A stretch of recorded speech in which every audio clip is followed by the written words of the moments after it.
नमस्कार दोस्तों, शिवपुराण में आपका बहुत बहुत स्वागत है। आज हम पढ़ने वाले हैं शिवपुराण की श्री शतरुद्र संहिता के अध्याय नंबर 14 गृहस्पति अवतार के बारे में। तो चलिए शुरू करते हैं।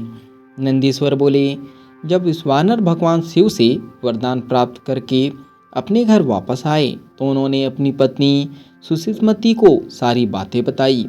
समय बीतता गया। कुछ समय पश्चात सुषितमती गर्भवती हुई। शुभ लग्नों का योग होने पर उनके गर्भ से चंद्रमा के समान मुख वाला सुंदर पुत्र उत्पन्न हुआ।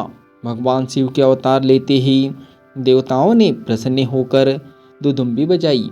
मरीचि, अत्रि, पुलह, पुलत्स्य, क्रतु, अंगिरा, वशिष्ठ, कश्यप, अगस्त्य, विभांड, मुंदल, लोमस, लोमचरण, भारद्वाज, गौतम, भृगु, गालव, गर्ग, जातकर्ण्य, हसासर, आपस्तंभ, याज्ञवल्क्य, यज्ञ, वाल्मीदिक, शतातप, लिखित शिलाद, शंख, जमदग्नि, संवर्त, मतंग, भरत, अंशुमान, व्यास, कात्यायन, कुत्स, शौनक, ऋषभृंग, दुर्वासा, सूचि, नारद, तुम्बरु, उदक, वामदेव, देवल, हारित, विश्वामित्र, भार्गव, मृकंड, दारुक, सौम्य, उपमन्यु, वत्स आदि मुनि और मुनि कन्याएं और मुनि पुत्र भगवान शिव के गृहस्पति अवतार के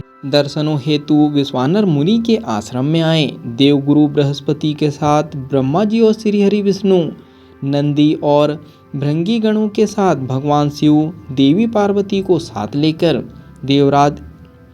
देवराज इंद्र सभी देवताओं सहित तथा नागराज पाताल से सारी नदियाँ, पर्वत और समुद्र उस बालक के दर्शनों के लिए विश्वानर के आश्रम में आए।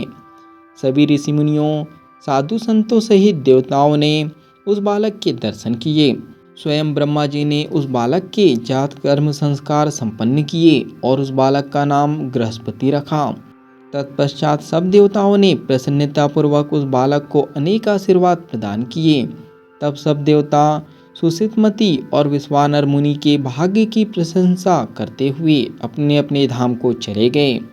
मुनि विश्वानर और उनकी पत्नी उस बालक का लालन पालन करने लगे तथा समय समय पर होने वाले संस्कार संपन्न करने लगे।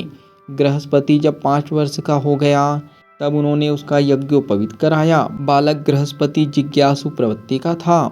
उसने अति शीघ्र ही अपने पिता से सब वेदों का ज्ञान प्राप्त कर लिया।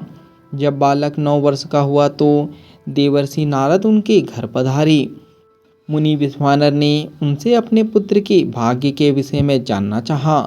तब नारद जी बोले, मुने, आपका पुत्र बड़ा भाग्यवान और वैभवशाली है, परंतु 12 वर्ष का होने पर इसे अग्नि और बिजली से खतरा उत्पन्न हो सकता है। इसलिए आपको अपने पुत्र को अग्नि और बिजली के करीब नहीं जाने देना चाहिए। ऐसे वचन कहकर देवर्षि नारद उस बालक को अपना आशीर्वाद देकर वहां से चले गए। यह अध्याय यहीं पर समाप्त होता है। जब तक के लिए कमेंट्स में आप सनातन लिख सकते हो, चैनल को सब्सक्राइब कर सकते हो और बेल आइकन को दबा सकते हो ताकि आने वाला अध्याय आपसे मिस ना हो सके।